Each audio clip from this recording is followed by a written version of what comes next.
2021 সালের পর 2026 মধ্যেখানে 5 বছর বিরতির পর আবার বিধানসভা নির্বাচনের প্রাক্কালে ব্রিগেড প্যারেড গ্রাউন্ডে প্রধানমন্ত্রী সভা ঘিরে উদ্দীপনা তুঙ্গে। শনিবার ভোরবেলা থেকে বিভিন্ন জেলা থেকে কলকাতামুখী হয়েছেন বিজেপির কর্মী সমর্থকরা। জেলার স্টেশন, ফেরিঘাট সহ শিয়ালদা এবং হাওড়া স্টেশনে ভিড় বাড়তে শুরু করেছে। জেলা থেকে অনেক কর্মী সমর্থক নরেন্দ্র মোদীর সভায় যোগ দিতে কলকাতায় আসছেন। দুই স্টেশনে অস্থায়ী ক্যাম্প করেছে বিজেপি। সেখানে দূর দূরান্ত থেকে আসা কর্মী সমর্থকদের প্রাতরাশের ব্যবস্থা করা হয়েছে।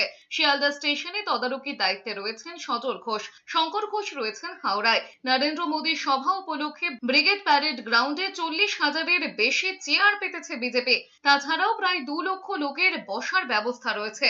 বিজেপির দাবি জমায়েতে সেই সংখ্যা ছাপিয়ে যাবে। 35টি বড় স্ক্রিনের ব্যবস্থাও করেছে দল। ব্রিগেডে বিজেপি কর্মী সমর্থকদের ব্যাগ নিয়ে প্রবেশ করতে দেওয়া হচ্ছে না, কিন্তু নিরাপত্তার কারণে সেখানে ব্যাগ রাখতে চাইছেন না কর্মীরা ক্ষোভ উগরে দিয়েছেন।